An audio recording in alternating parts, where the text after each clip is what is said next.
President Cyril Ramaphosa appoints Advocate Andy Mothibi as the new head of the National Prosecuting Authority.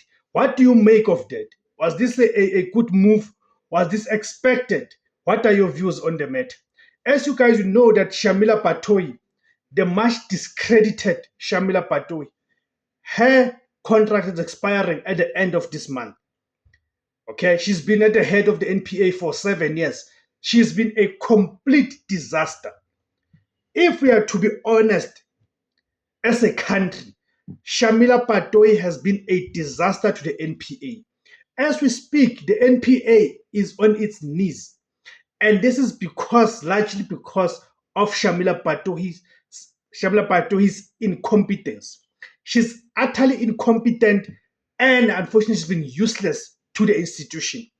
And remember, she's an appointee of Cyril Ramaphosa.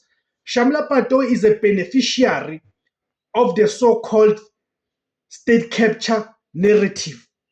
She's one of the people who were appointed into these state institutions under the pretext of getting rid of the so-called state capture.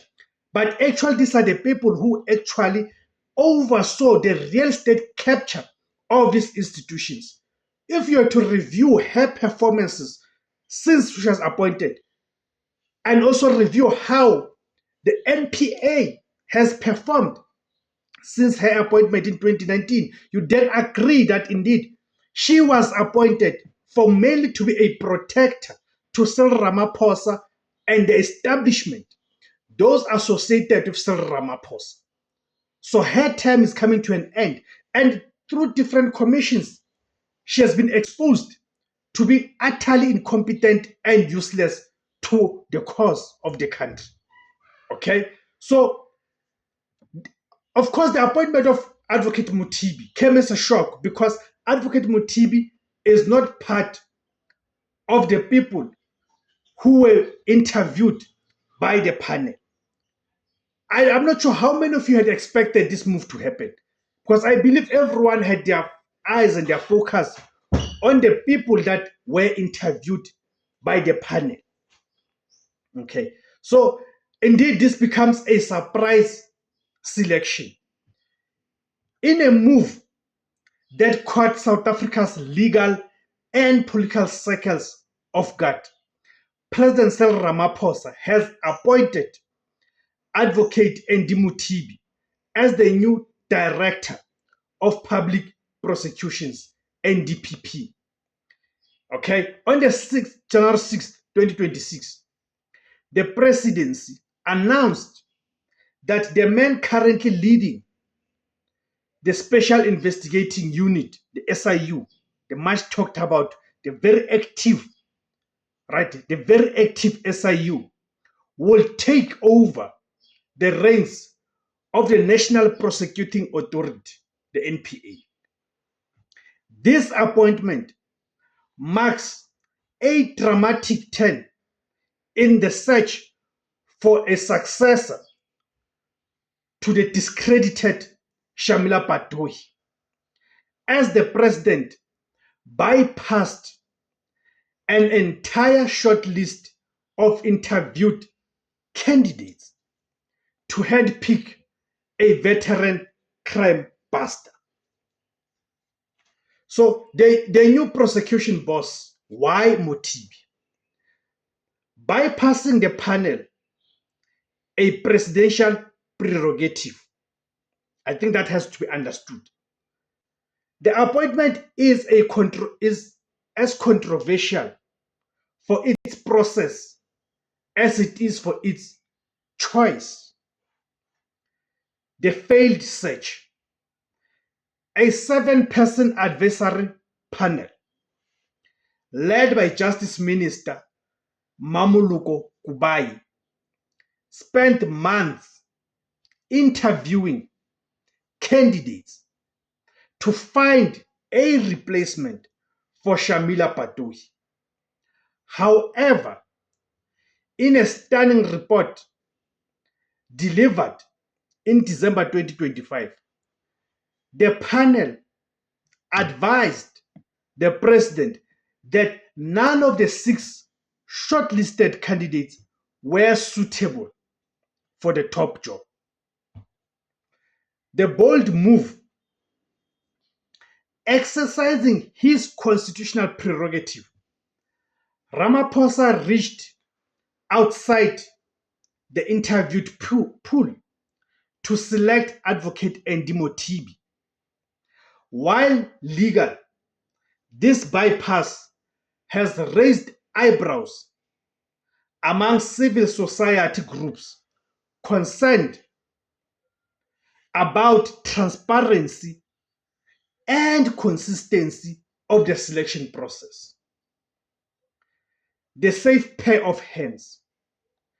By choosing Advocate Andy Mothibi, Cyril Ramaphosa is seen as opting for a proven institutional leader rather than taking a gamble on the candidates who failed to impress the panel. The Mothibi record is Andy Mothibi, right, is not a new face to South Africa's anti-corruption war. His tenure at the SIU has been widely regarded as one of the most effective in the country's history. The SIU track record. Under Mothibi, the SIU became the state's most aggressive tool for recovering stolen funds, tackling everything from the PPE procurement scandals to corruption in state-owned enterprises. He brings a reputation for professionalism, clinical efficiency, and political neutrality. The legal foundations. Before the Special Investigating Unit, Andy Mothibi served as a public protector and a magistrate.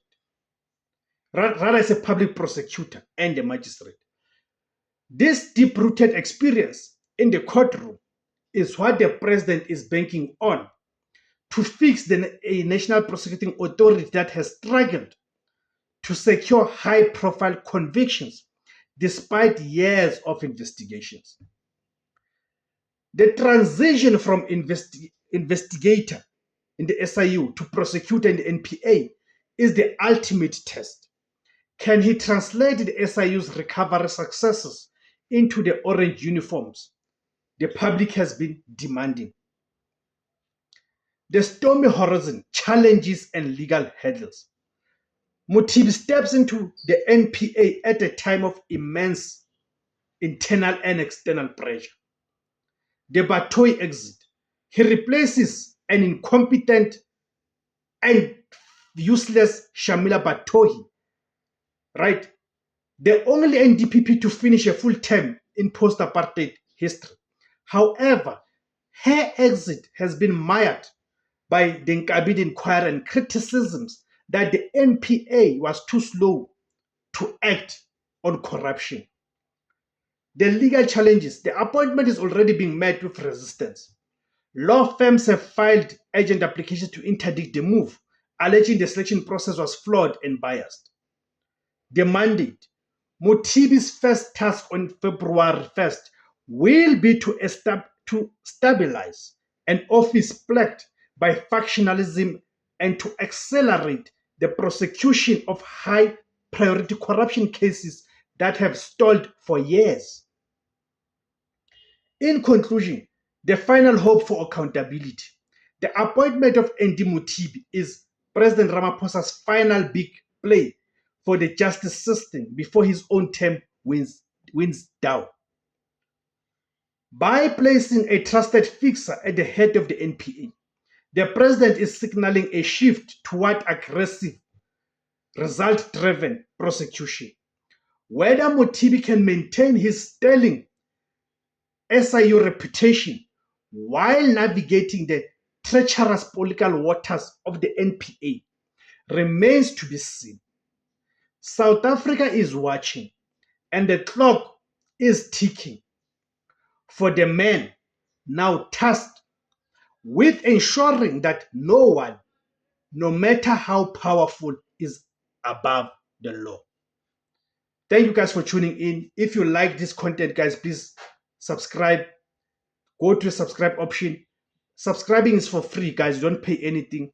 And please, guys, support this platform. There's various ways you can use to support this platform by subscribing, then clicking on the notification bell so each time I publish a video, you don't receive a notification.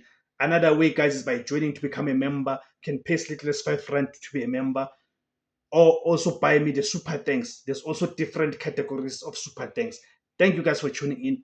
My name is Tebos Khosana. The name of the platform is Izwi Labantundu, the voice for Africans. Kamakuma Africa.